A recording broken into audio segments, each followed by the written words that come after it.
The sitting is resumed. Government notices recommitted. Honorable Leader, Government Business. Mr. Speaker, I beg to give notice of a resolution to approve, in accordance with Section 5 of the Crown Lands Vesting and Disposal Act, Cap 225, the vesting in the National Housing Corporation of a parcel of land situated at White Park Road and Country Road, being the land of the former Louis Lynch Secondary School, together with the buildings thereon, in the parish of St. Michael in this island, for sale to the West India Biscuit Company Limited.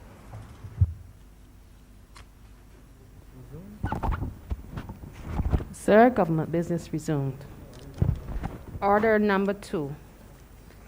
In the name of the Honorable Minister of Housing and Lands and Maintenance, to move the passing of a resolution to approve, in accordance with Section 5 of the Crown Lands Vesting and Disposal Act, Cap 225, the vesting in the National Housing Corporation of the parcel of land situated at White Park Road in the parish of St. Michael in this island, for the public purpose of housing development. Honorable Member for Christchurch West. Thank you very much, Mr. Speaker. Let me first begin by saying that this matter has been ongoing for quite some time. In fact, it dates back to, from what I see here, I think August of 2013. And essentially, this piece of land was called Coombs House. It is 3,380 square meters. And the intention of the government at the time was to acquire this land. And we proceeded to acquire the land for onward vesting in the National Housing Corporation as a housing project. Unfortunately, that vesting had not taken place until now today, and once this resolution passes, we'll finally be able to do the vesting in the National Housing Corporation. So it is, of course, a very important vesting. The National Housing Corporation, we've actually had permission from the Crown, and we have started some preliminary work. We've had the town country planning, and we have the designs. We intend to put a total of 5 quads on this site, which will give us 20 units. And I want to make the proposed plan development a document of the house, where we have the quads arranged on the land together with an active lifestyle space on that property. So we've started. We recognize that housing continues to be a problem, and we are trying and endeavoring to be able to fit as many housing solutions as we can. This 20-unit project will be a rental project as opposed to a project for sale. And we, as I said, we started work, foundations have started, and we anticipate to have this project completed in the next 4 to 6 months. But of course, this takes us to a wider aspect of housing. And it took me back, Mr. Speaker, to again, I wasn't even an MP then. So Henry Ford, if you permit me, the former member for Christchurch West was the member of Parliament. The former, back one, was the member for Christchurch West at the time. I think it would have been 2001, 2002. And Sir Henry called me and said, William, they have a fire in St. Matthias. Meet me there. When myself and Sir Henry arrived at the fire in St. Matthias, the fire was still going. It was still going. It ended up being the total loss of 3 houses and the partial loss of 2. Immediately, what comes to mind is, so how do we house these people? How do we provide housing for these people? Some of them at the time had young children. So Henry says straight up, but you know, we're building some houses up in Bonnets, what we call the new block. And immediately, within a matter of days, we were able to get these people that were had lost their housings in the fire to be housed in, was almost complete, but not totally complete, what we call the new block in Bonnets. They are still there today. Incidentally, the place where their houses were is still an open space today. And also, after all these years, one of the houses that had part of it destroyed is still there. And I hope that maybe the EPD will go and look at it and have that house taken down at some point, because that also is still there today. But it brings to me a greater point. How do we provide emergency housing in Barbados? How do we provide emergency housing when that great time of need occurs for someone?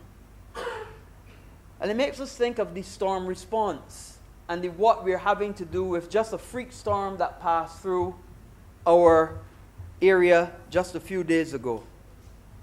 Mr. Speaker, you could imagine that small, short-acting, very compact storm damaged 97 houses in Barbados.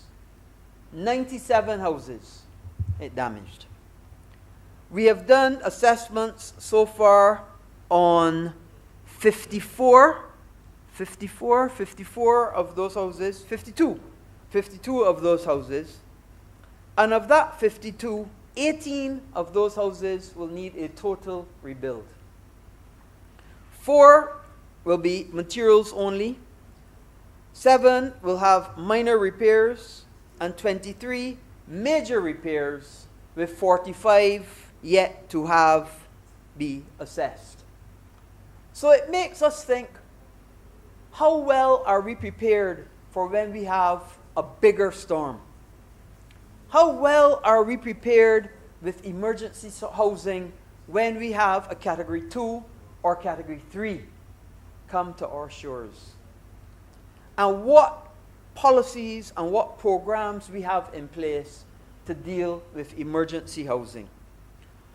So this is something that will be certainly engaging the ministry to see how best we can provide emergency housing in Barbados.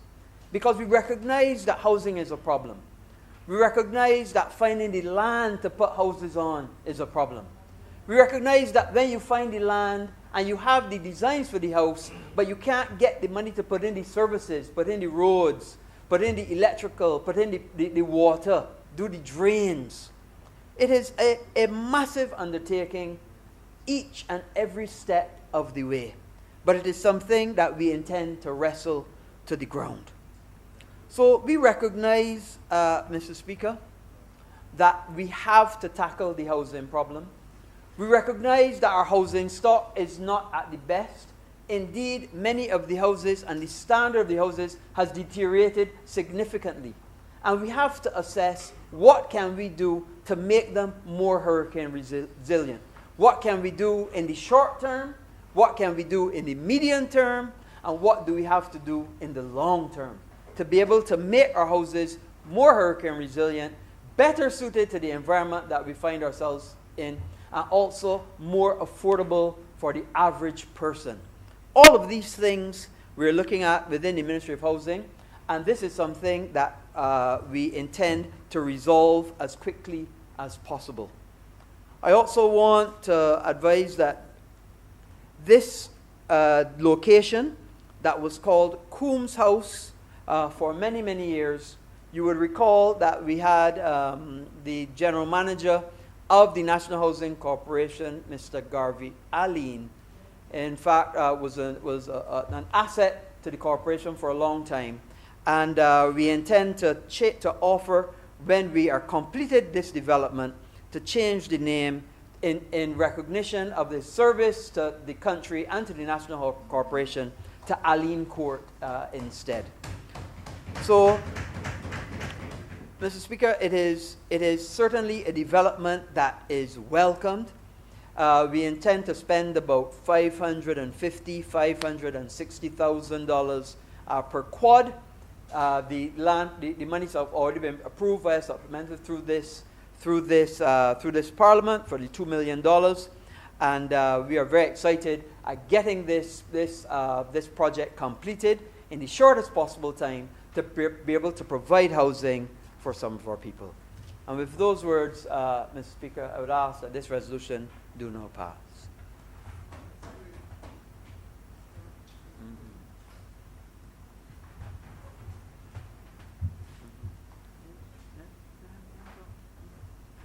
Honorable Leader of the Opposition. Thank you, sir. And that'll be just as brief as was the honorable member who just spoke and took his seat. There is, in the White Park Road area, it is actually located in the corner of Country Road going off White Park Road and Skeet Road in Bank Hall in St. Michael West, an area of open land large enough that it could be used for several purposes to the benefit of the community. Next to the church. It's going to be used shortly.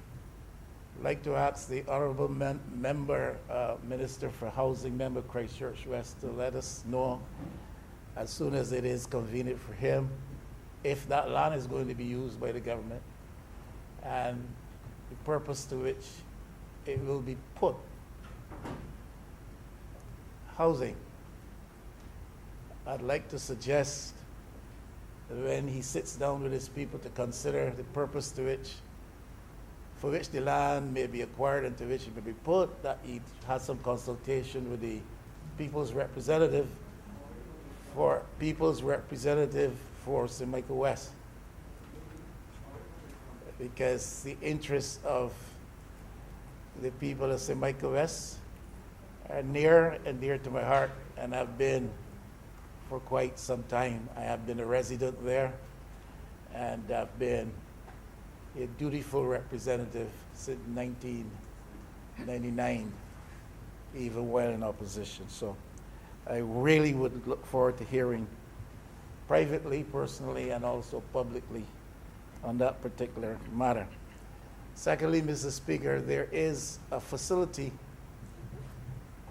used formerly by the National Housing Corporation, again on Country Road, and opposite the main building headquarters of the NHC. It's on the other side of the road. And it was left in disuse for a few years. The old welfare building, yeah. Yes. And while the party now in office held the reins of administration between 1999 2008, fairly early in that period, we had raised with the then Prime Minister the possibility of seeing developed there at that site a community resource center, as was the party's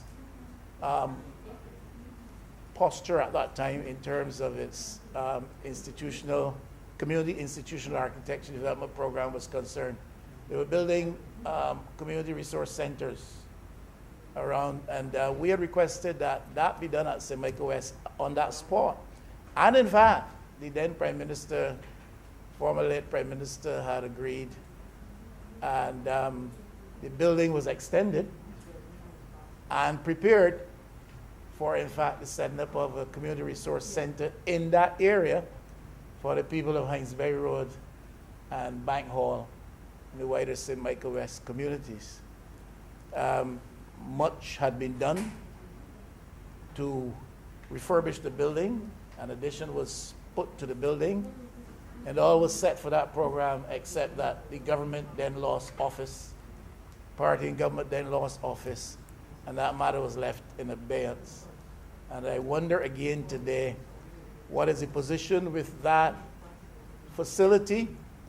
Again, that, as I said, is in St. Michael West.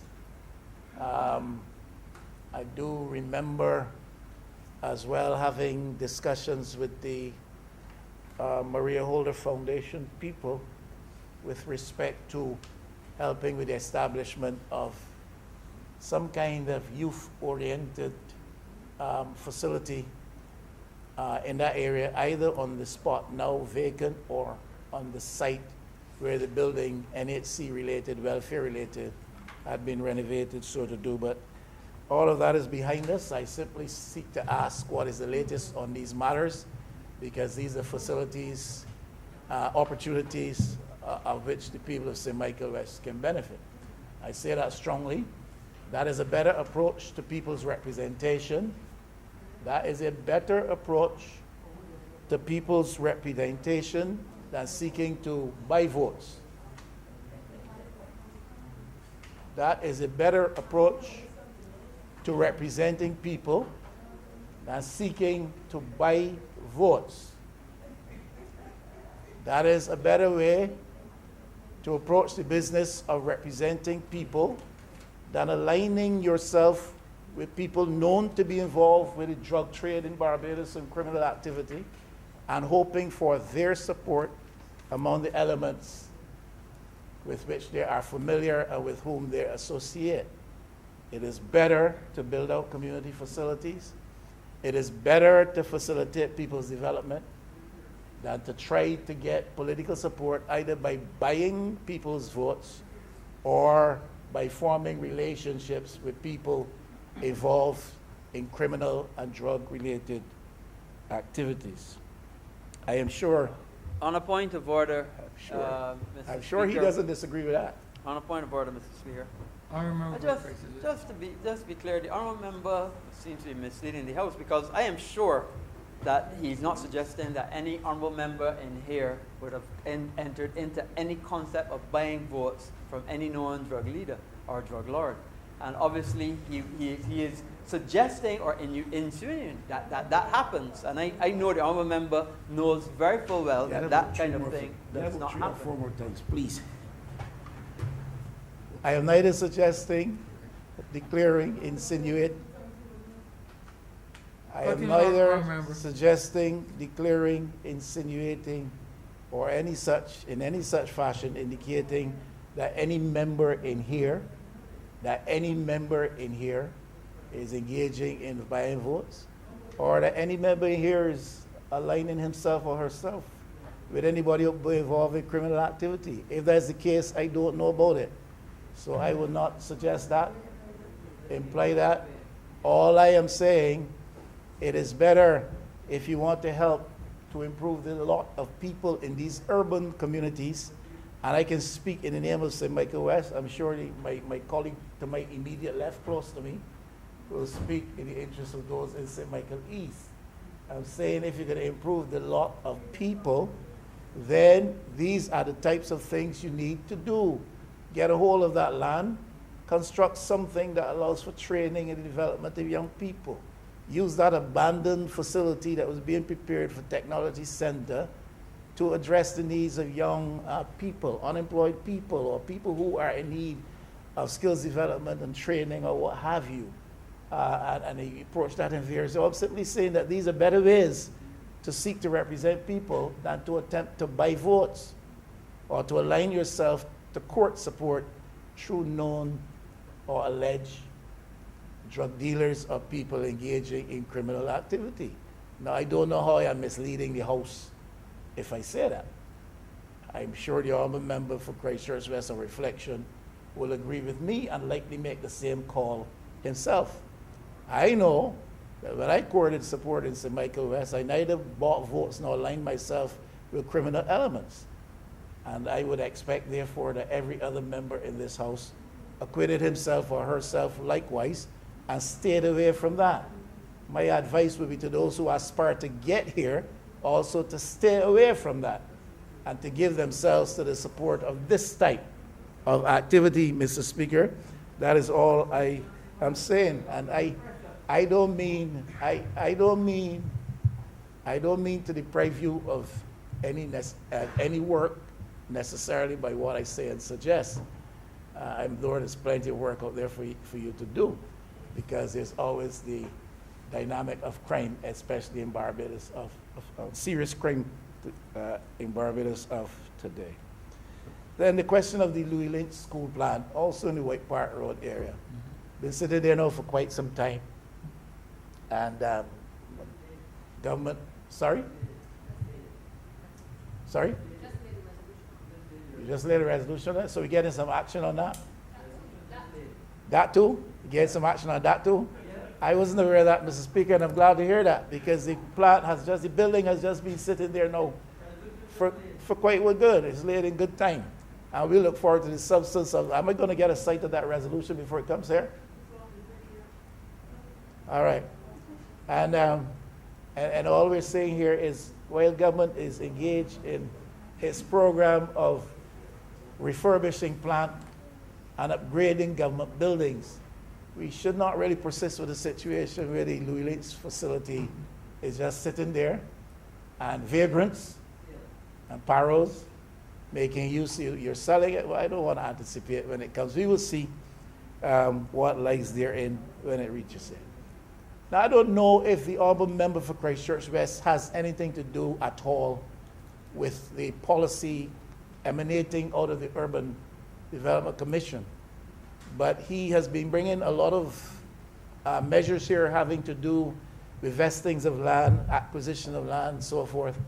And vibrant, very vibrant program, the Urban Tenantry Program, Mr. Speaker, of which you'll be very aware, being representative of an urban constituency, benefited significantly the people in St. Michael West between 1999 2008. St. Michael West, I've repeatedly said, has more tenantry areas than any other urban constituency. It has certainly some of the largest. If you start down at Spring Garden by the Paris Gap Westbury area, you come right up to Hinesbury Road. A whole set of tenantries, all through President Kennedy Drive and Richmond, Alkins and Manning Land. Whole set of tenantry lands, and under the Arthur administration, that program of transfer of title, dealing with the business of ownership for poor and dispossessed people, bringing people into ownership in a better state of economic well-being, platforming them where they can improve themselves, giving them a help out. And that program was a tremendous benefit to many people in St. Michael West. I do not know what has happened. The administration subsequent to the administration would have had their own policy. I'm not too sure where that would have carried many of the residents. We've got an administration in office for 3 years now and some, and I simply ask what's happened to that program. Ownership is absolutely vital if we're going to change, transform Barbados, patterns of ownership. Said that repeatedly. I've heard the Honorable Prime Minister speak to it as well. Want to see some substantive action to follow that which has been said, and to ensure that many of those who still live in a tenanted relationship in the St. Michael West with respect to lands can be facilitated. Even in these harsh economic times, we're finding money to give to that cause and to give to that cause and to give to this group and to give to that group. But we must not forget that programs like these really elevate people and give them a platform from which, in economic terms, their lives can take off. Now, it's been drawn to my attention, Mr. Speaker, you would not know anything about these things. You don't come into Baxter's Road. That there is some contemplation. You don't come into... I don't come into Baxter's Road. On Tuesday mornings. You might be surprised. I mean, leave Baxter's Road on Tuesday morning. Leave Baxter's Road on Tuesday morning. In the wee hours. That was a tongue-in-cheek remark. You are all over St. Michael, I am aware. Not only because your business takes you there, but because you are a man of the people. Correct. In touch with the people. Your robes do not separate you from the people or create distance between you and them. Neither these robes nor the other set with which you adorn yourself from time to time. You're a man of the people, and robes don't dispossess you of your sense of balance, your sense of care and compassion for people. But I understand that at Baxter's Road, there's some contemplation now. Minister of Housing perhaps can speak to it. Is there any plan to expand the fish fry area which is located on that northern end, I suppose. No comment, of Westbury Road. I raise it only because residents have raised it with me. And they're concerned that they're hearing that there are plans to expand that area a little bit, and that not that they're objecting to the expansion, but they're objecting to any plan to expand without reference to themselves or consultation with themselves. Expanded area brings increased traffic, it brings increased activity. This activity tends to stretch very well late into the night. It can bring increased noise of entertainment. And the residents are simply asking if this is to be done, whether it's the Ministry of Agriculture or whoever it is, if this is to be done, that consultation be had with them out of a sense of respect and civility and decency. And I ask for that on their behalf, and I trust that the word would fall on those ears that need to hear, because it is better to seek to represent people in these ways than to try to buy people's votes or to align yourself with criminal elements, hoping that you can get support in that way. There's some issues, sir, Country Park Towers, in the blocks themselves. The normal things where people complain about lack of repairs and all kinds of stuff. And perhaps Country Park Towers is one of the newer, relatively speaking, housing development projects. Has 2 phases, but even in the second phase, which is more recent, there are complaints about lack of repairs and lack of attention, and some situations relative to the housing complex, the housing blocks that were there from inception, probably were not satisfactorily addressed when the buildings were erected there in the first place. I would simply ask if the minister could have his people give some due attention. People have to live there, and these things are very inconveniencing from time to time. They're not new, they're not different from anywhere else, but they do exist there, and it is my duty to report it. Thank you, sir.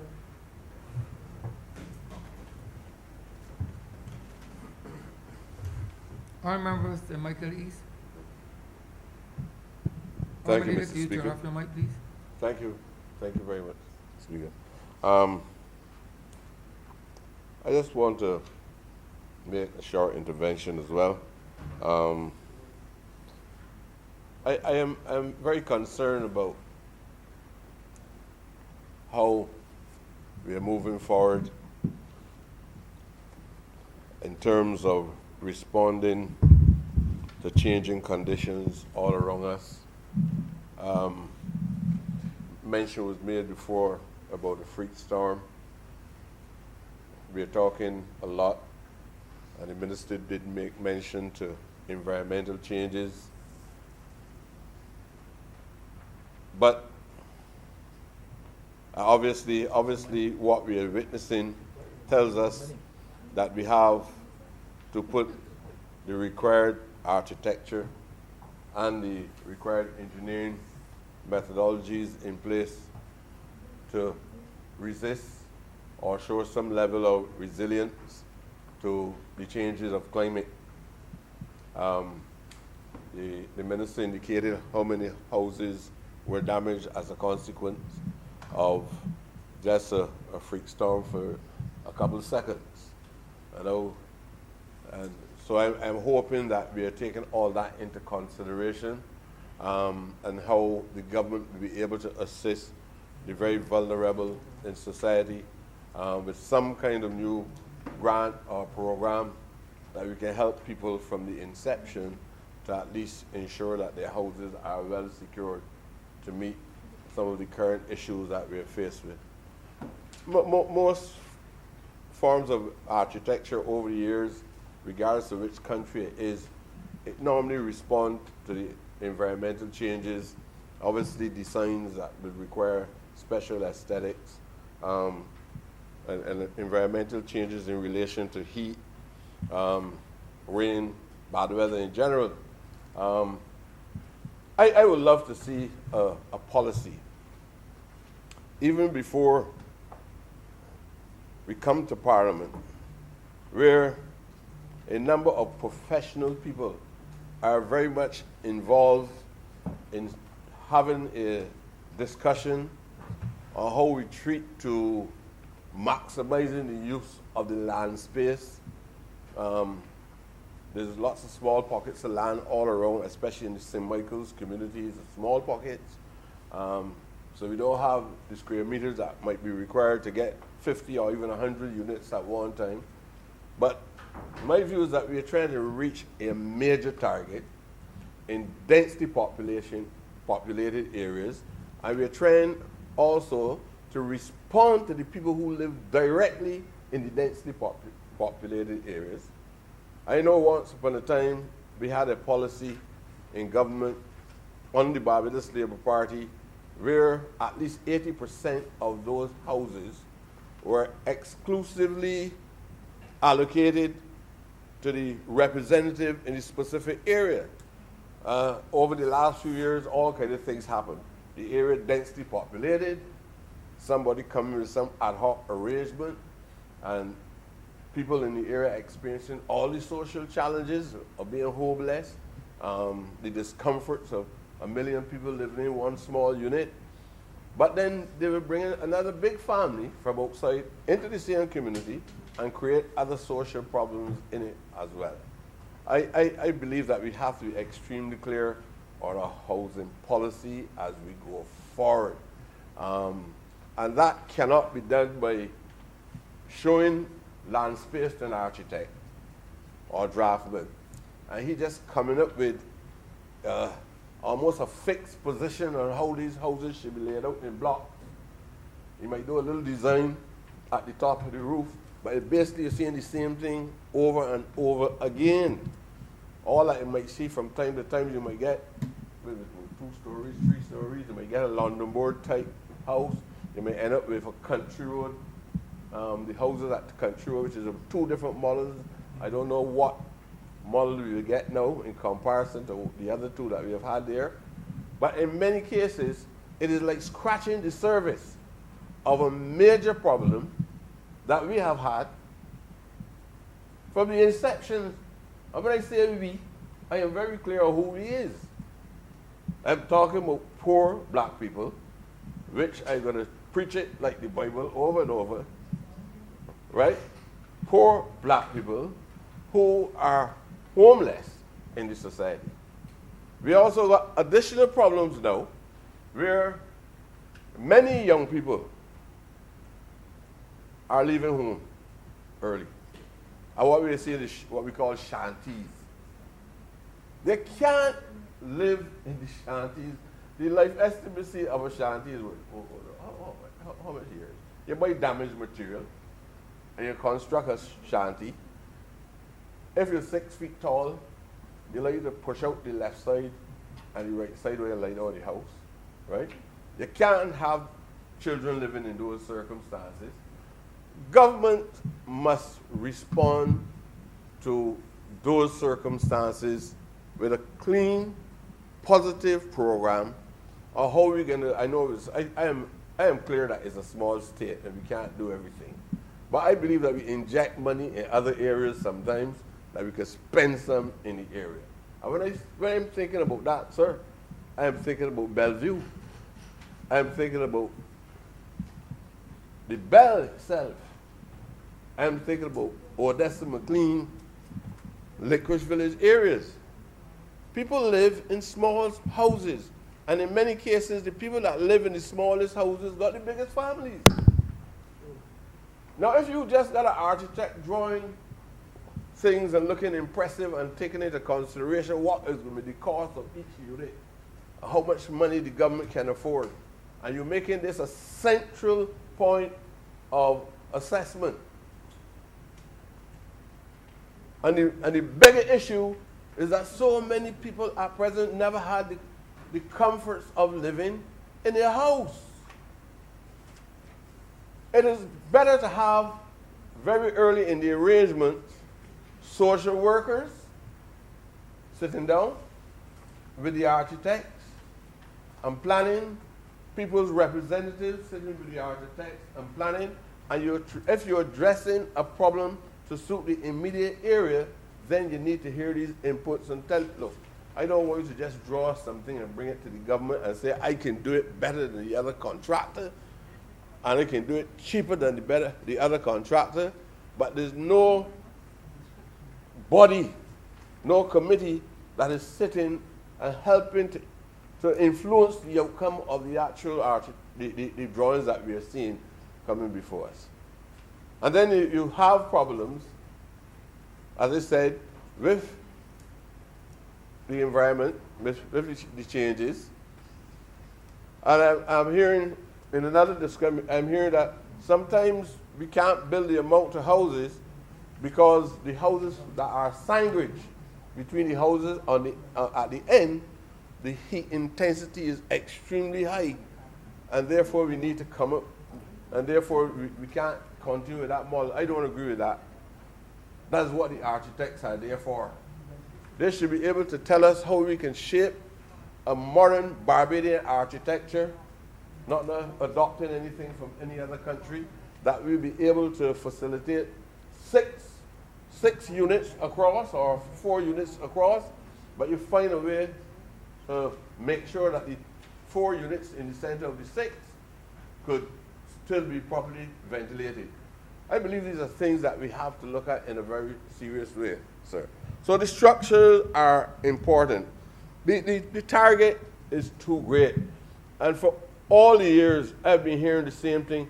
Applications at the National Housing Corporation is over 25,000. I've been hearing it for years, sir. Over 25,000. So if we're hearing that, and then we're also going to be hearing 12,000 at home. Huh? 12,000 at home. I don't know if you can build 12,000 at home, I agree. But I don't see why we can't build a high-rise building. I don't see why we can't do it. We have other areas across Barbados, and the reason why apparently that we're not doing it is because of the cost factor. It can't be the cost factor when we have a problem with people in a society who never own land, never own a house in their entire life. And you can't grow up running from place to place. Some people call them squatters, others call them tenants. The last administration, they had to deal with tenants, and when we brought the Tenantry Freehold Person Act, some of the greatest advocates against the Tenantry Freehold Person Act were in the previous administration. We had to make amendments to that legislation about 2 or 3 times. It went from 2 units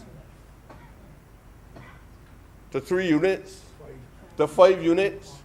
And they had a few advocates that keep saying the tenants will be deprived, the landowners will be landlords, the landlords and their children will be deprived of the land. One landlord that then utilizing the land for the same purpose that he claimed he wants to defend.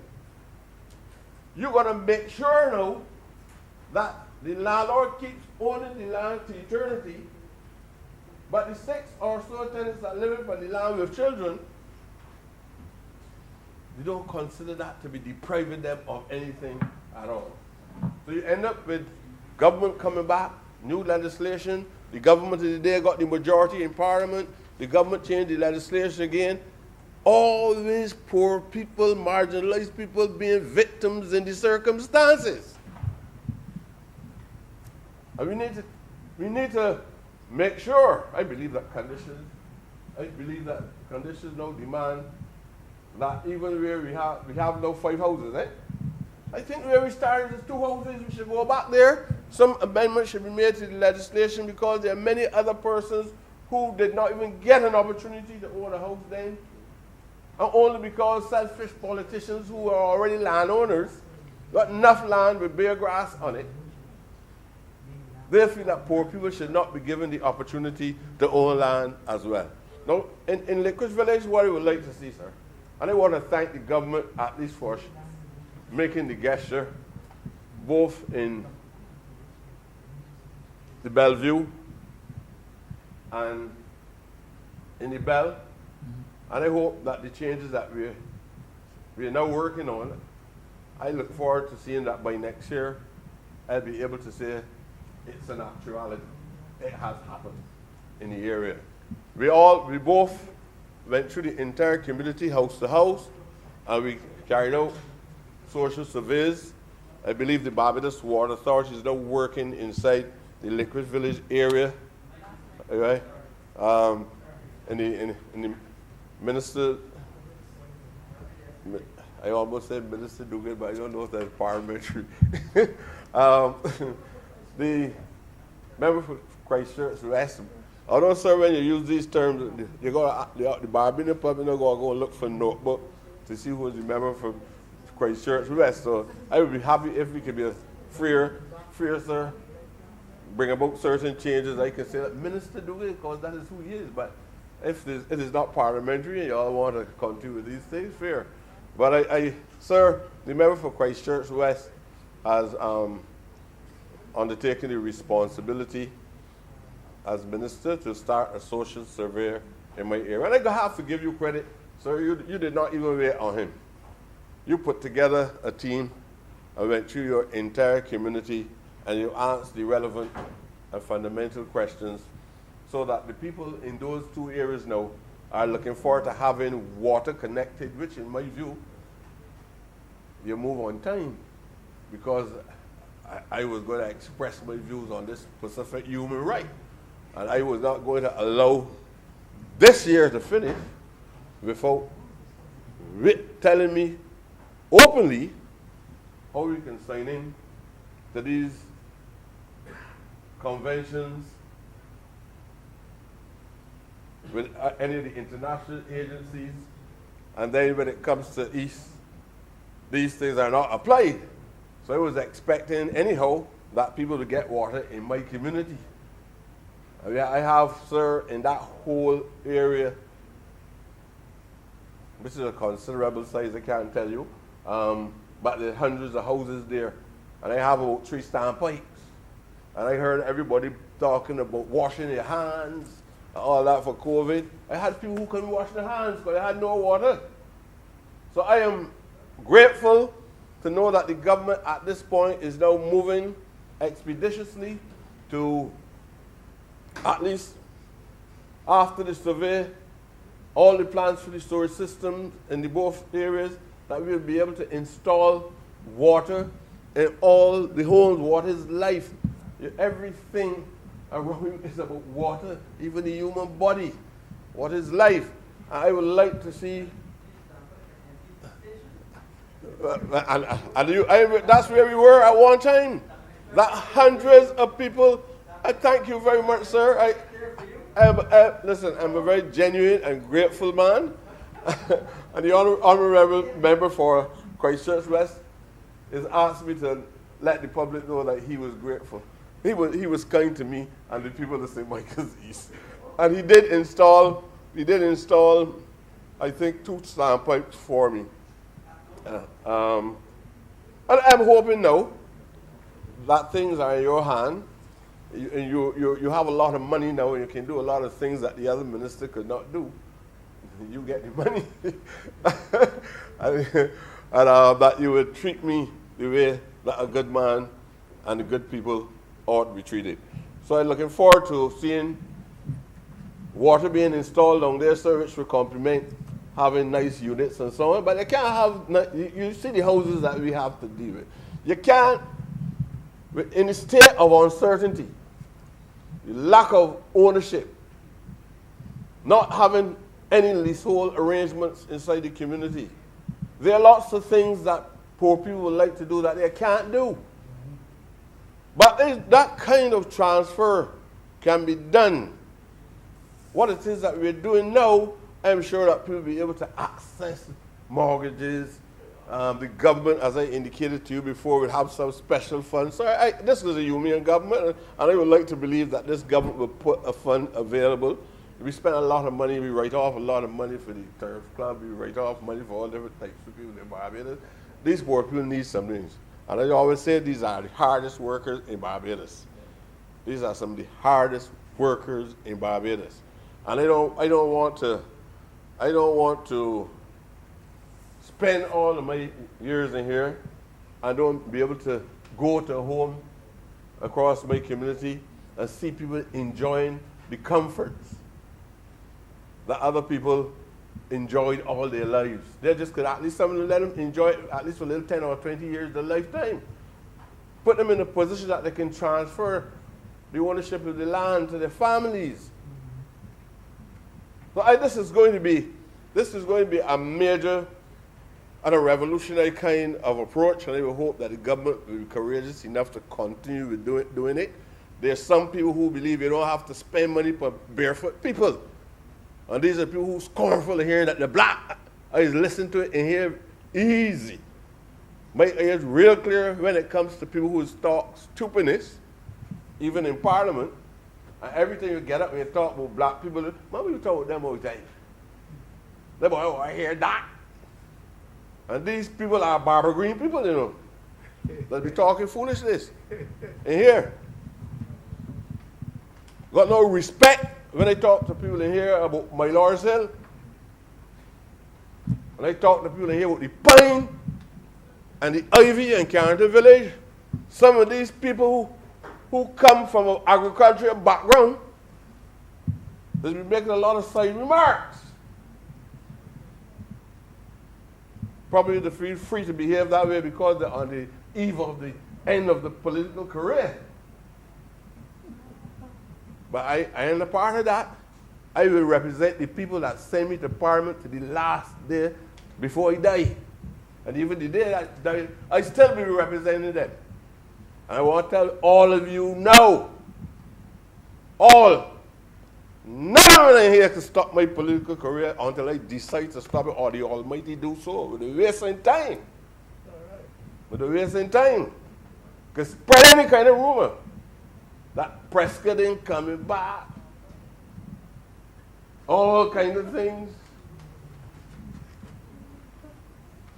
Anyhow, let me stop at housing. Sir, that is for another time. Sir, we have houses constructed across Barbados. No consideration for the disabled community. No consideration for the disabled community. And that's why I say that the community has to be very much involved in the planning. Because you have families that apply for units at the National Housing Corporation, sometimes people who, not only aging persons, but you have people who are amputees. You have people that are challenged, sometimes from birth. And then these people still got to get up those stairs. I saw some houses in St. Philip on stilts recently. And when I went up on the stairs, anybody with little size, one can go up and come down the stairs. And this is national housing units that they build, you know. The stairs is about a meter wide. A meter wide. And everybody got to turn on the side. If you buy a fridge, you can't carry a fridge up there. You got to send for an elevator or a crane to get a fridge in the house. TV. So the people who designed that never took into consideration that a poor man can want a fridge. It never took into consideration it's called a family-size bed. A family-size bed. These things cannot get into those houses. And I am only dignifying the work that's being done by calling it a house. It's not suitable to be even called a house. I am sure if the people who are applicants had any say on how a house should be designed, what are some of the social issues that they face as a result of these crampy shaped houses that are making available for poor people with no extra land for any improvement, as though you're saying to the general public, shut down your reproductive system. This is a 1-bedroom or 2-bedroom unit, and you can't buy some of the modern equipment that everybody talking about and put it in. So what you do, make sure you visit family planning first. It seems to be the thinking of how a special type of bourgeoisie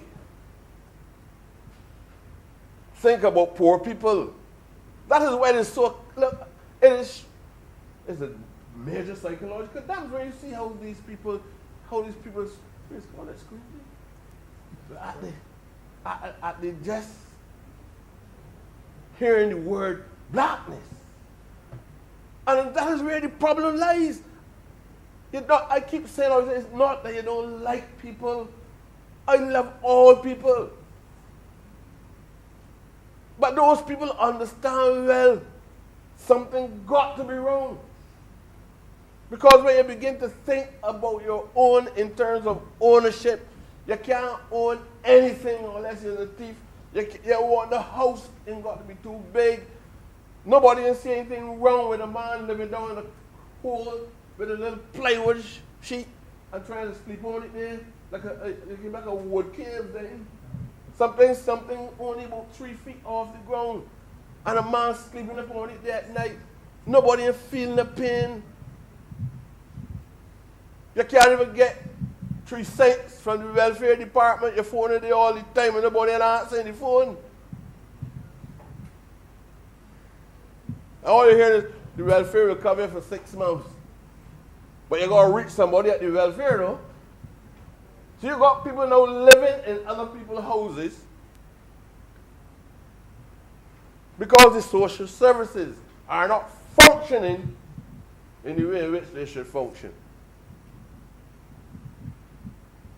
So I want to take what the minister said today that he intends to do in terms of making low-income housing accessible for poor people. And not low-income people like what do you want in British name? There are some big glass windows. I don't know if every room air conditioned or what, but they built some at the grotto. They built some house out in the grotto. When you hear, and Valerie, when you hear the cost of these houses, and then you hear them talking about this body ain't paying rent yet, this body ain't paying the rent for the last 6 months. Well, you ask yourself what kind of conceptualization went on in terms of building the house, then discover that the house costs so much money, and because the house costs so much money, then you got to push the rent up.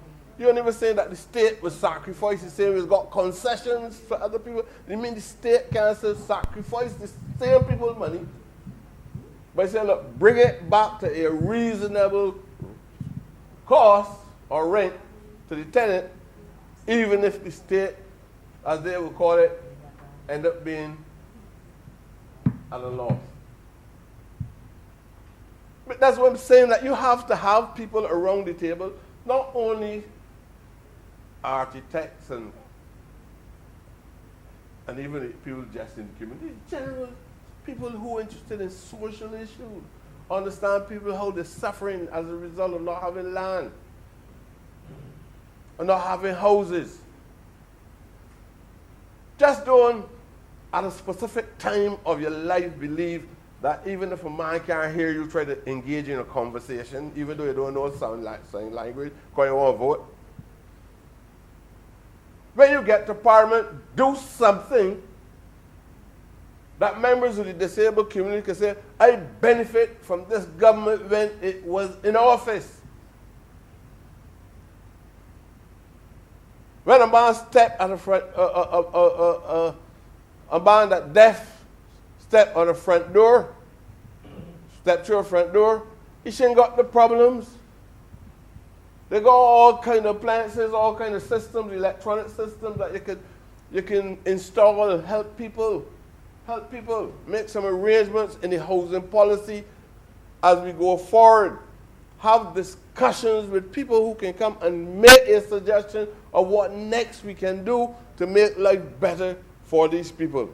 And that is really what I would like to see, sir.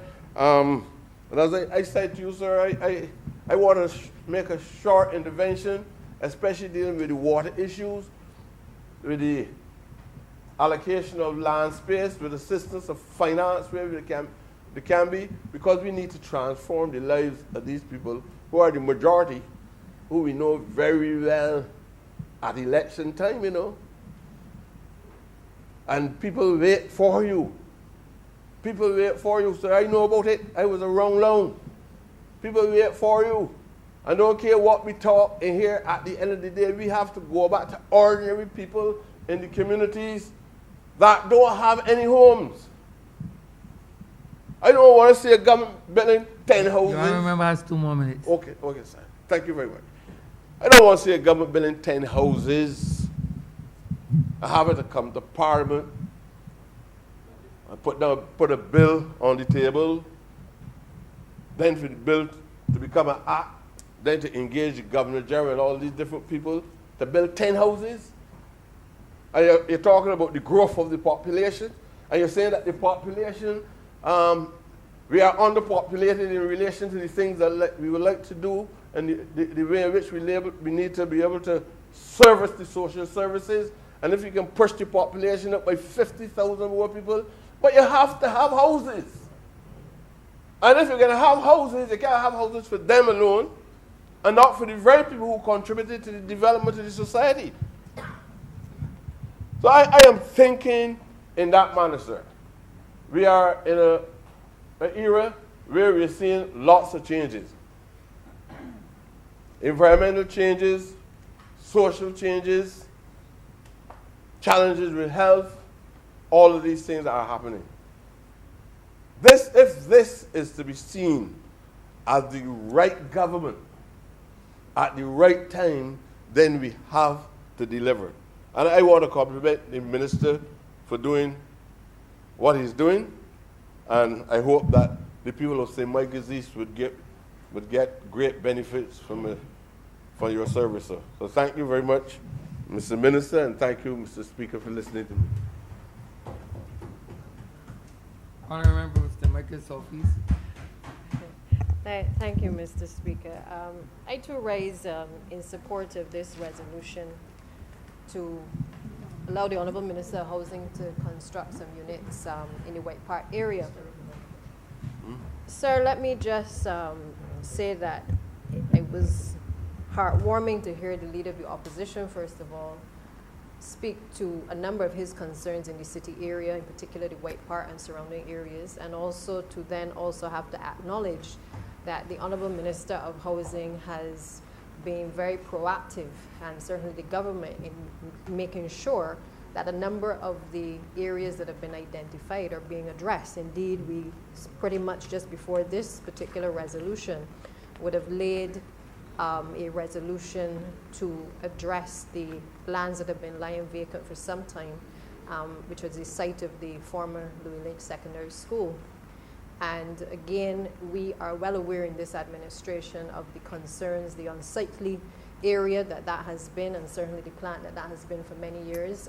It has occupied our attention, certainly in Cabinet, for quite some time. And obviously from a wider perspective, I think we all recognize that with limited resources, it is important that you look at lands and across the country to be able to not only sell, but also to be able to utilize the monies from the sale of certain particular lots and properties to then reinvest into other housing developments. And I believe that when that resolution comes next week, the Honourable Minister will be able to speak more to that and to the plans that we have in relation to the sale of that property to be able to build out more housing and hopefully, no doubt, low-income housing as well. So I just wanted to say that, you know, we are thinking ahead in terms of what has to happen. I don't think trying to solve housing in any way is an easy fix. You know, I go back to the days, I think back in the late 1950s, when the Barbados Labour Party's position then was that we had to move away from the timber structures into building out more stone structures. That was the policy then. Then we came, I believe, in the late 70s, before the 76 election, and we spoke very boldly about allowing people to rent the units that we were going to construct with a view to being able to acquire those homes over a period of time. And now we find ourselves having had both administrations take a shot at creating housing facilities for our population. We then find ourselves in the middle of a COVID-19 pandemic, which, apart from flagging up a number of issues in relation to healthcare and certainly education, also laid bare a number of the issues in relation to housing and accommodation for the wider population. And I say that, sir, because, you know, we treat to this issue sometimes very ad hoc, but the truth is the inequalities became very real over the course of the last year more than ever. We've had many women being put out of homes during this period, having to rely on the member for St. Thomas in relation to social care to be able to be accommodated, even the homeless shelters.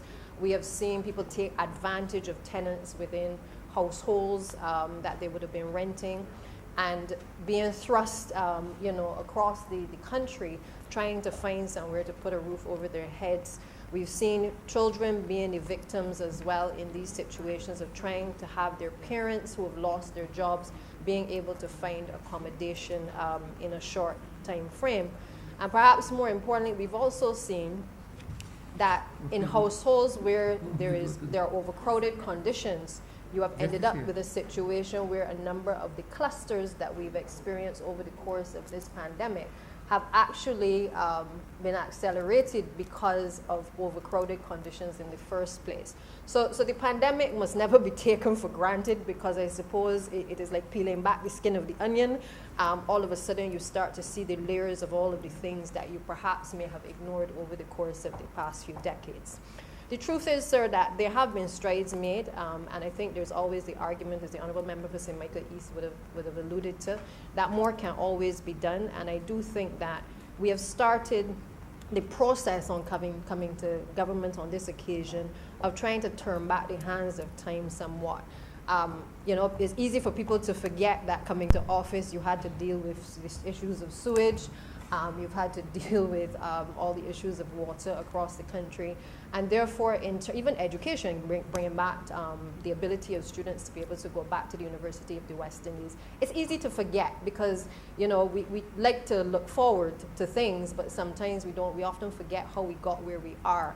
And therefore, while our priorities have always been housing, I think what has happened over the course of the past 3 years is that we've really had to prioritize some other aspects of our development. And regrettably, in some cases, it could be argued that there have been some compromises in relation to the acceleration of the housing stock over the course of the past 3 years. Now, that said, sir, you know, I represent one of the largest housing area in the country. I'm happy that the Honourable Minister and certainly the Cabinet of Barbados has thought it fit, especially based on the period prior to the last election, to accommodate the persons in St. Michael South East through the lands at Lower Burnie. And I believe that the Honourable Minister has started to clear those lands, and I really do appreciate the thought that has gone into that particular potential development that will be built out in the fullness of time. Again, that is in keeping with the Barbados Labour Party's policy that where we can find Crown lands near to developments in terms of housing, that we need to obviously move some of our people in overcrowded conditions out of the existing conditions and be able to improve their standard of living, improve their social conditions, and of course, the end result being that we would want them to obviously be homeowners as well. And I think that that is the position and the policy in relation to other areas which the Minister has identified across all of the 30 constituencies, being able to identify lots of land owned by the Crown that would allow constituencies to have persons who are in very poor conditions being able to be accommodated and facilitated, sir. So I just wanted to say, sir, that I think that it is important that we understand the context in which some of these things are being done. First, you have to acquire You have to vest the lands. You have to, obviously, if you're going to sell, you have to find a respective buyer. If you have to engage private developers, you're going to have to enter into arrangements with them. It is not an overnight process, but from where I sit, sir, I also see that we have a number of layers of proposals on the table to be able to build out the housing sector. So whether you speak of the Hope Direct project or any of the projects under Hope, the truth is that there are different levels for different types of income earners. And of course, in all of this, we still continue to make sure that we find the relevant accommodation for the people who are most vulnerable in our society. As it relates to how, I guess, lands are allocated and certainly units are allocated, this is an age-old problem as well. I have people who have been in the system for several years. They have now got gray hair from being in the system. There are still concerns as to how we allocate, and I really hope that we can get to a point once the social survey has been completed that we have a full picture of the housing needs. I know we're getting ready to do the census as well. That's going to give us a perspective across the country as to the needs, not just the needs for today, but also the needs for the future. And I've been saying this for several years, that is really important so that as a country, we're in a position to plan, because the truth of the matter is we have to know what we're planning for. If we don't know how many children are in the house coming up of age to 18, then therefore we are not in a position, as the Honorable Member for St. Michael East has indicated, to be able to plan properly for the future. And the truth is that we have to take into account that where government fails or neglects in any way to be able to respond to the demands for housing, the people are going to find a way to construct housing for themselves. And we all have those scenarios across our constituencies where the officers, perhaps in housing, haven't been as vigilant as they're supposed to be.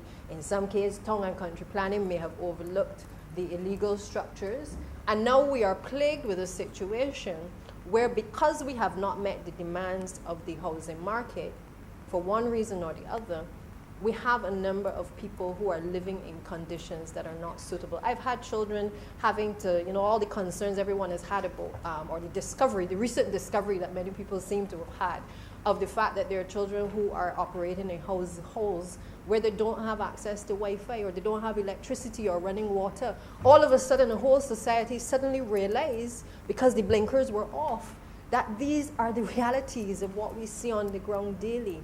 And therefore, if we fail to address a number of these issues, we will continue to have a number of the social problems that we have been experiencing in our society. I believe, sir, that not addressing housing is a failure on any administration, simply because that is really the core of allowing people to settle themselves, allowing people to be able to be comfortable, allowing our children to respect space and their environment as well. And therefore, we are certainly committed to ensuring that we're able to build out different levels of housing, given the resources that we have available to us as well.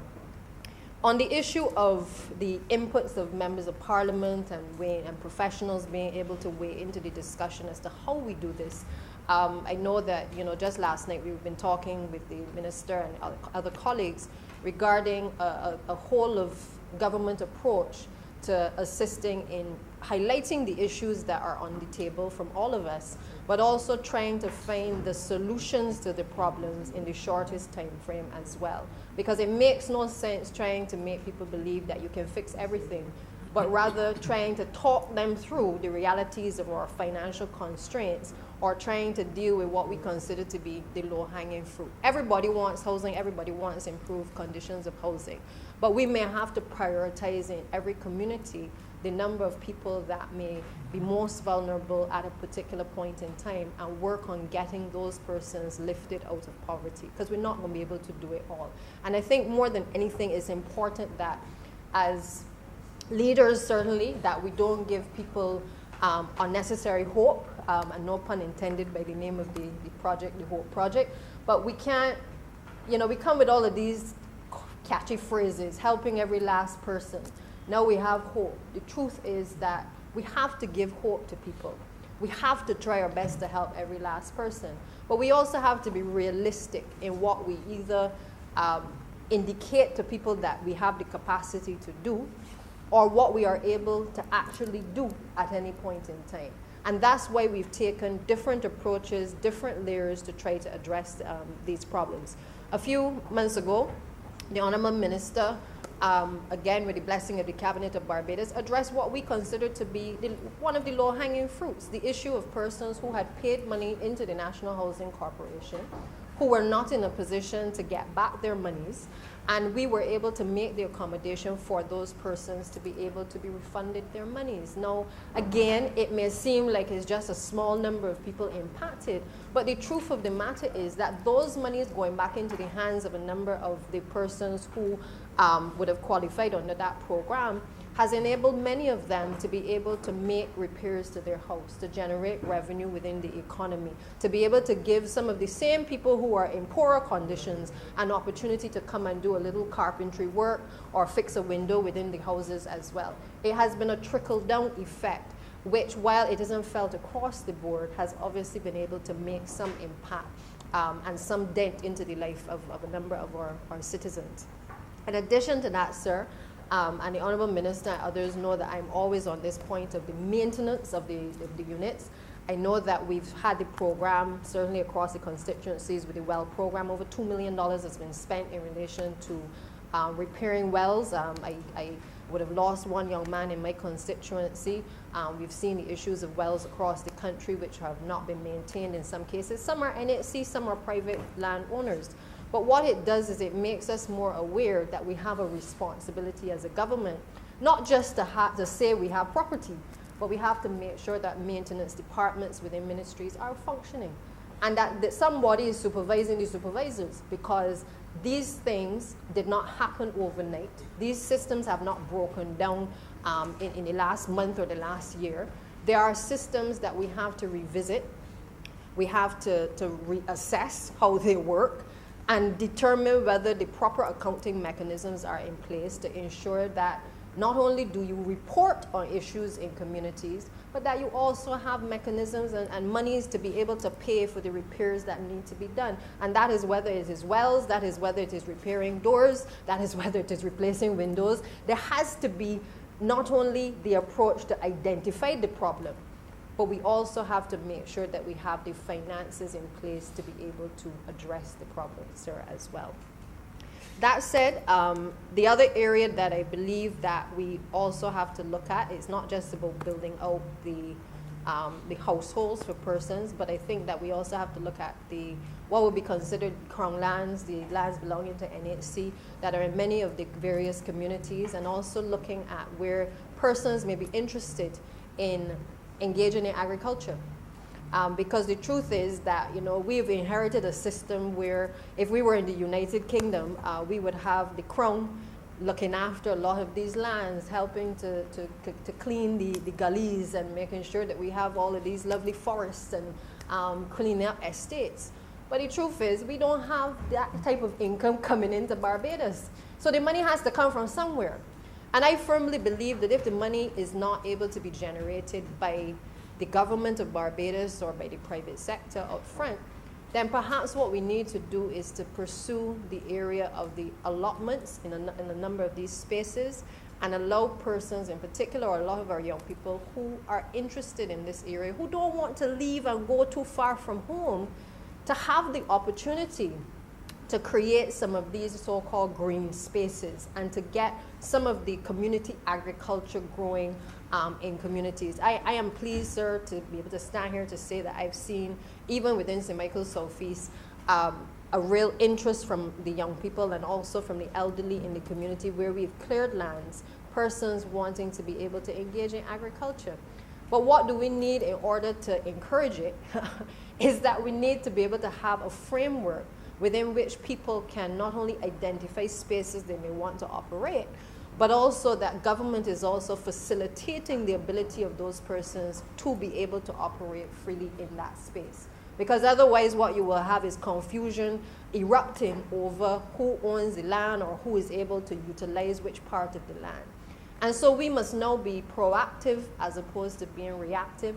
whether it is in relation to those, the NHC lands or Ministry of Housing lands, and also in relation to persons who have squatted on lands as well, rather than allowing the situation to escalate where you can't get in a proper road, and then Town and Country Planning and Water Authority are then trying to figure out how to regulate something that has already gone wrong. All of us as members of Parliament can identify spaces in communities that have been lying dormant for several years, that perhaps if we just got the officers in National Housing to come on the scene with us and identify these spaces, a number of the people who could be eased in some way by being able to know that that piece of space is theirs to be able to build on, they will work towards being able to build on it, sir.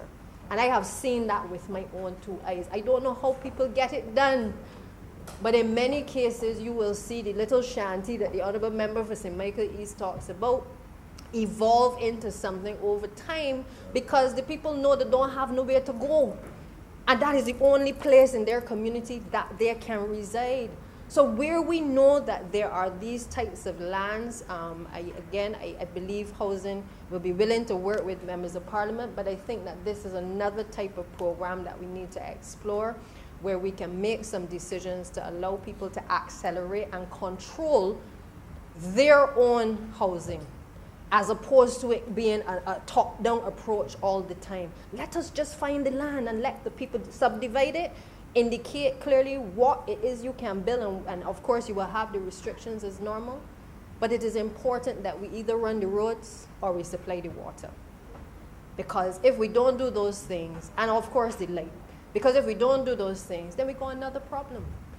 And therefore, government can no longer be a reactive government.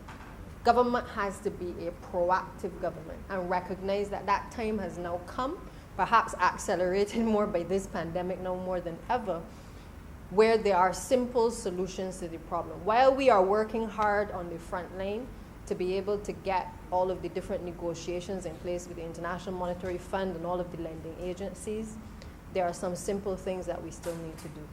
Even the lands that we can utilize, and I know the policy is coming on that soon in relation to vending, allowing people in communities where there are open spaces, owned by the Crown in most cases, to be able to create trailer parks and to create lay-bys where people can generate revenue. If people can generate the revenue on the outskirts of a number of their communities, it makes it easier for them to save the funds to be able to build what it is that they want and not what it is that is handed down from government. And therefore, we must also create those opportunities for people who want to be their own creators of their own destiny, as opposed to us always believing that we must frame out the lots, or that we must frame out the structures and we must put in the ventilation that is suitable for them, as opposed to letting them determine their ventilation and where they want their windows, sir. I believe that time has now come, and I think that certainly the cabinet and others are a bit more sensitive to the issues. We will never be able to erase, I don't think, all of the issues of housing that have presented us over the years. But we have to get to a point where, even in relation to the quality of housing, that we also allow people an opportunity, perhaps through a type of fund, to enable persons to improve their households to be hurricane resistant and to be more resilient. You know, a lot of people are using the concrete board, or they're going to get the plywood sheets to start out. But the truth of the matter, we all know that that isn't going to last in a category 2 or a category 3.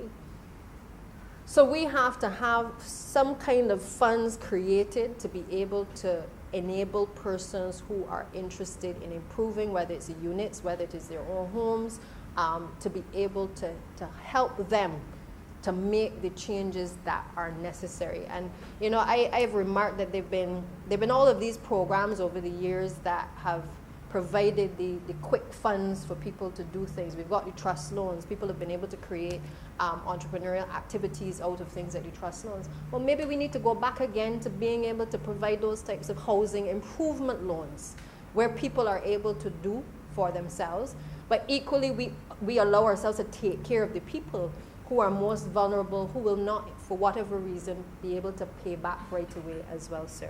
So I think the direction in which we are going is a good one, given the constraints that we've had over the course of the past few years.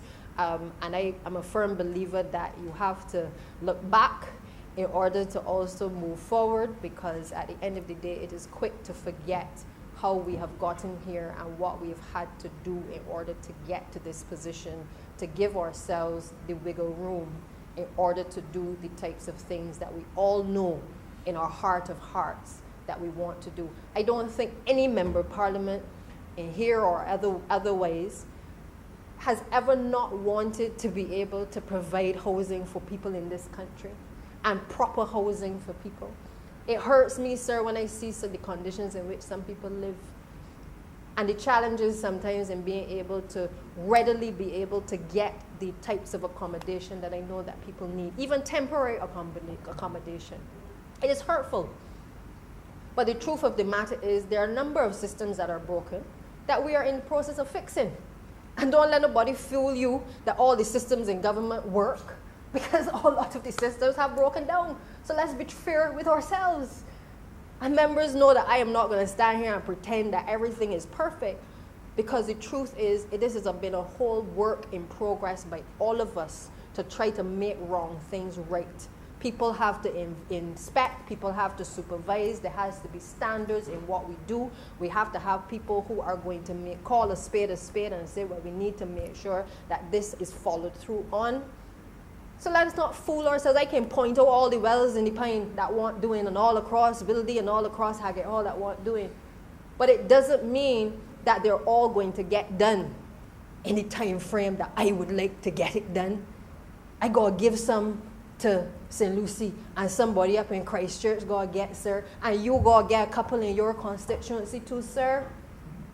So what we have to do as leaders is also to talk our people through the fact that while we know as a government that everything gotta get done, the truth is that we're gonna have to creep before we walk, because we can't get everything all done at the same time. And lastly, sir, I want to appeal to the private sector of this country. They have risen above the call of duty in many respects, whether it's been in relation to COVID, whether it's been in relation to education. I want to make a plea to them to step forward to assist this government in even greater ways with helping to find solutions to housing. Sometimes a man just wants a couple sheets of plywood or a couple blocks to be able to do what he has to do in order to get going. And I'm therefore asking that it doesn't take a lot, but the truth is we all benefit in the long term if we are able to look out and to be our brother's keepers, as we have all been raised to think and to do.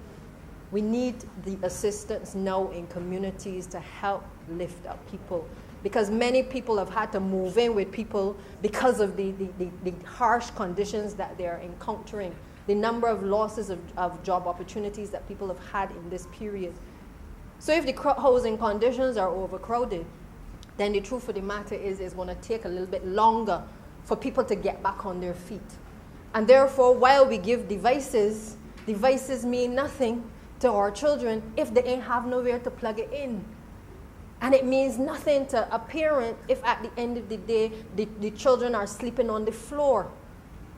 So I'm appealing to Barbadians, and certainly to those who are listening, sir, that the help that is required is not sometimes what you think it is. It's not just big picture things. Sometimes it's the bed, sometimes it's a stove, sometimes it's a fridge, sir. And those who have been given, we appreciate what you've been given, but I want to make the point that there are more opportunities out there now to give, and to as PM would say, many hands make light work. The opportunities are there for us to be able to give a little more to help a number of the families who can least afford it. We've done lots in relation to the Adopt a Families program to be able to keep people afloat. But the truth is that we haven't had that engineering in terms of the actual housing stock. We are building out, but that's going to still take a couple of months, Minister, to be able to build it out. That's the reality. So even people who own households who may want to be turning their houses into apartments or to one bedrooms, I beg you, make sure that the conditions are satisfactory for people to live in. We can't be so desperate that we allow people to live in unsanitary conditions or unsuitable conditions. We have to be able to have some level of standards, and government has to be in a position to encourage people to be able to turn part of their structures into accommodation for a family. And don't tell me that you don't want children, because the truth of the matter is you can't have the children either growing up on the streets and in the conditions in which they are going in. Children are going to be children. But sir, I see too many children, the numbers of children over the COVID period that found themselves sometimes at the shelter in town and stuff like that. It was hurtful because we simply did not have enough places to put them. So it's either they go on the road or they go on the road. There really wasn't any choice. And therefore it means that we will never be able to make money back from low income housing. I think we need to get that in our heads. We can't make it. But what we make from it by making the sacrifice to put into the pot in order to build it out is we give our people a better livelihood. We give our people, and in particular our young people and our elderly, better conditions in which to live under. Lastly, sir, I just want to remind the Honorable Minister, I've made this point before, but I'm going to make it again and again and again. One of the things that we must start to look at as well in relation to the housing estates is that we have a lot of our elderly people who have been living in the two-story buildings. Many of them used to be upstairs because, as you know, the top floor is usually the two-bedroom, downstairs the bathroom, the kitchen, and the living room. And the truth of the matter is that many of our elderly are now getting too old, and in terms of their ability to maneuver the stairs, they have all of the different chronic illnesses that you can think of, sir. Many of them are now downstairs in the living room and living on the sofa, sleeping on the sofa in order to be able to get through the night because they can't go back upstairs where they used to be. And in many cases, you may not have anybody else upstairs either. So we need to ensure through housing that we have a program where we can start to do some house swapping, where those who are willing to move can move. And we also have a program where when we acquire a property, if we need to knock out a wall to make it bigger so that larger families can be accommodated, then that's what we need to do. We need to look at the bachelor quarters and make sure that we have more and more elderly living in the low-lying conditions to be able to allow greater access. Because they were built out, as the Honourable Member for St. Michael East would recall, in terms of bachelorette quarters and areas where persons with disabilities can access. But perhaps we need to revisit some of those locations, some of those residences, and make a conscious effort to ensure that the people who are living there are really the people who are in the greatest need, sir. And I therefore want to support this resolution, support what the Honourable Minister has been doing thus far. We will certainly continue to hold his feet to the fire and to make sure that on a number of the things that we have said that we want to deliver on, that we are able to do. But sir, again, I want that the public of this country understands that the road has not been easy. And without being able to have access to financial resources in order to do all of the things that we know we have to do, there are challenges, but we will overcome those challenges in the fullness of time. I thank you, sir. Honourable Member for Christchurch West. Thank you very much, Mr. Speaker. And first, let me thank all those members who spoke and contributed to the debate. You know, as I sat here and listened to all the honorable members that spoke, I guess it happens to me a lot. I cast my mind back to various experiences in my life. And one thing that I remembered, I don't know if you may be familiar, Ms. Speaker, you might be, with an artist called Chronix. I don't know if you're familiar. But Chronix, certainly the younger members in here may be familiar. Hmm? But I didn't hear? Yes. I'm hearing that he sings positive lyrics. He has a song called I Can. And in that song called I Can, the first verse is remembering where you come from and looking back on where you have come from. And you know, Mr. Speaker, people often look at me and say, oh, he's a doctor, went to this place, well educated, this and so on. But Mr. Speaker, I come from an area called Dayton Road, an area that I grew up in, where all of my neighbors were people of minimal means. The people that supported my father's business. And he, in turn, was a person of minimal means that came from the Bay Land. So, it is never, ever, ever lost on me, Mr. Speaker, where I come from. My mother from Mason Hall Street. So I know full well what I haven't seen, I even experienced on my own when I was a student. So I know full well and I understand.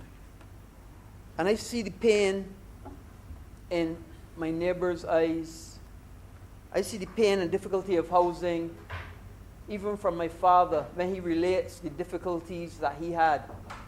The many days he went hungry because his mother, a single parent, could not provide. So I understand. And I always, always know where I come from. And that's why I love that song so much. That song by Chronics, I Can. And I would encourage other members to listen to it. It is an excellent song. With respect to the Leader of the Opposition asking to meet, I commit to this Honourable House that I will meet with the Leader of the Opposition to discuss the plans that we have for the development of the Crown Lands, another area in White Park Road that he said. The welfare building, and I hope this is the same building. If it is not, we will discuss whether it's the same building that he wants for Resource Center, but it is the welfare building that we are looking to do under our rejuvenation program very shortly, because currently the welfare department is being housed at what's called the Weymouth Complex, which is a rental. And what we're trying to do is reduce the rental costs of government by rejuvenating houses, buildings that are not being currently used. If it is a different building, the Leader of the Opposition can advise me, and I will look at it and see what is possible with respect to the Resource Center.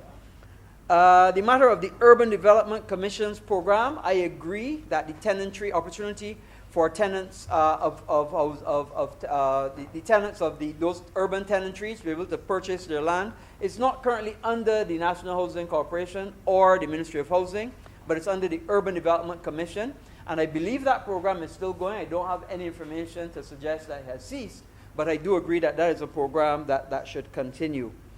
The Honourable Member also mentioned the fish fry area. I have no information at all about that, and I will look to investigate that and see what that. I would imagine it would be either agriculture, who would be able to give us some more information on that. But having said that, it is one government, and it's not just no silos are in this government, and we work together as one government.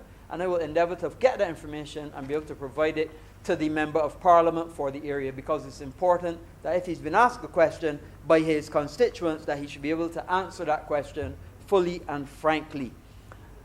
Repairs at the National Housing Corporation. This is a problem. And I'll explain to you why. When the National Housing Corporation had 4,500 tenants, even although the amount of rent that those tenants paid was a small amount, it was still an amount that we were able to use to put to maintenance of the various units all across the country. With the last administration, they gave I think about 3,000, 2,800, almost 3,000 of those units away. But still, the maintenance of them, the cost of the maintenance remained at the National Housing Corporation. Partly because we were unable to convey them, and partly because they said that if we had given them, we still had to maintain them.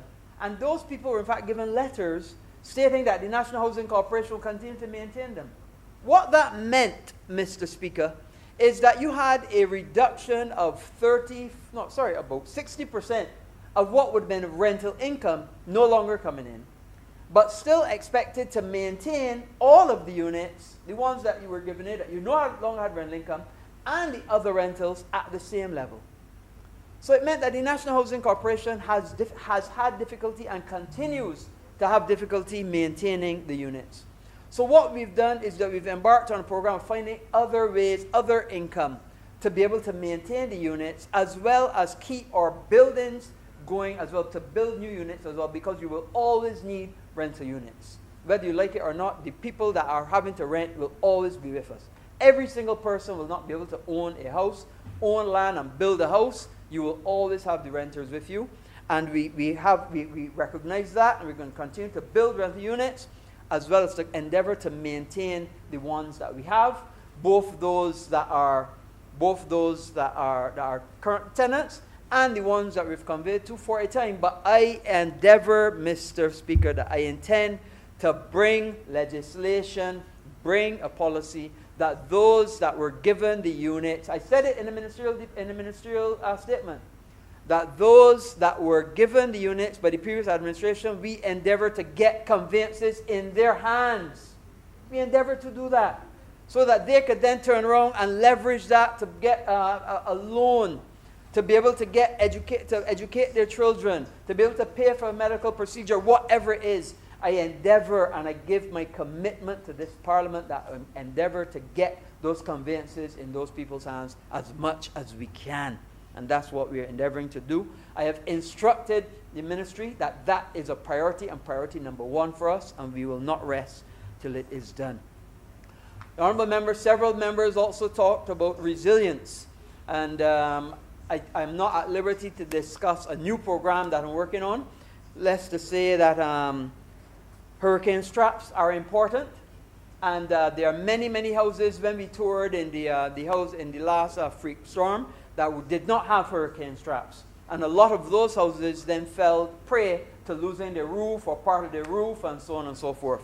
And I am currently investigating with two very prominent engineers the opportunity to bring a program for housing straps, but I first have to take it to Cabinet and get Cabinet's blessing.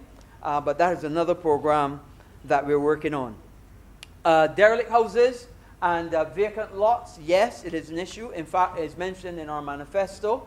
But of course, as a learned attorney, you would appreciate that you can't just go and put a house on somebody's land.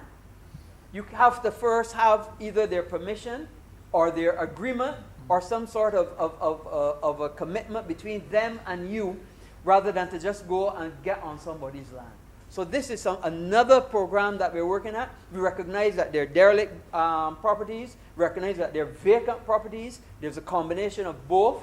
And these are things that we're working on to access, to be able to fill that void and get as many houses built as we can, as quickly as we can, in as many places that have services, that already have the water, that already have the road, that already have the electricity as we can.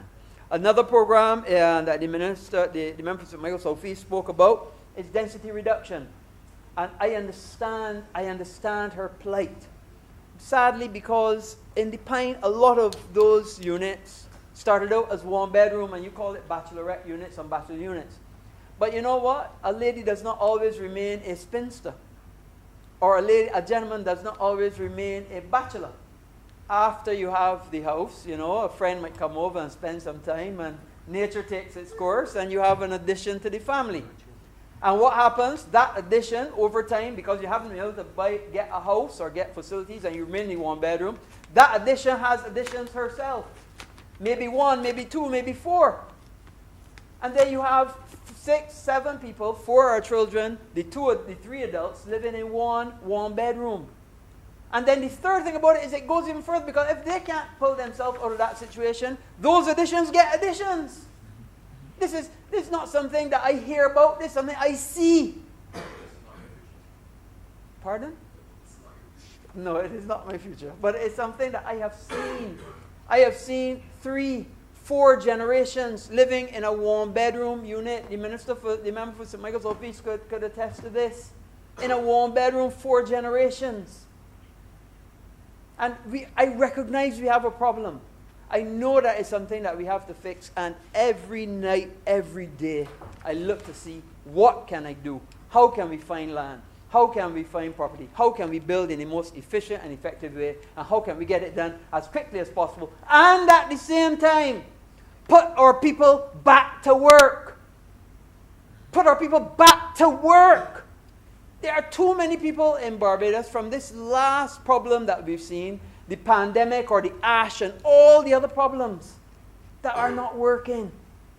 And the fastest and quickest way I could do that is to let me get a chance to put in some roads. Once I get the roads, let me get some spots and let me get some houses building. Because you can fix 2 or 3 problems. 3 problems. You can fix the housing need, you can fix the employment need, and you can fix the economic need to some extent too, because you can get the economy going again because money got to be spent to build the houses. So that is my bane of intention. That is my main focus night and day. To get our people back to work, to get some houses built, and to get these people housed and the infrastructure working as quickly as possible. So, Mr. Speaker, I thank the honourable members that spoke. I didn't imagine it would have gone this long, but we have lots of programs that we're working on, and I encourage others to come and share their ideas and their programs with me and see what we can do to make Barbados a better place. Better for people to live, better for housing, better for infrastructure, and let us help others to enjoy the dream. With those 3 words, I beg that this resolution do not pass. The question is that this resolution do not pass. All those honourable members in favor, please say aye. Those against, please say no. We think the ayes have it. This resolution stands passed. Honourable Leader, Government Business. Thank you, Mr. Speaker. With that, we've come to the end of today's sitting, and I beg to move the adjournment of the sitting until Tuesday, the 29th of June at 10 a.m. Question is that this honourable chamber be adjourned until Tuesday, the 29th day of June at 10 a.m. in the forenoon. All those honourable members in favor, please say aye. All those against, please say no. We think the ayes have it. This honourable chamber stands adjourned until Tuesday, the 29th day of June at 10 a.m. in the forenoon.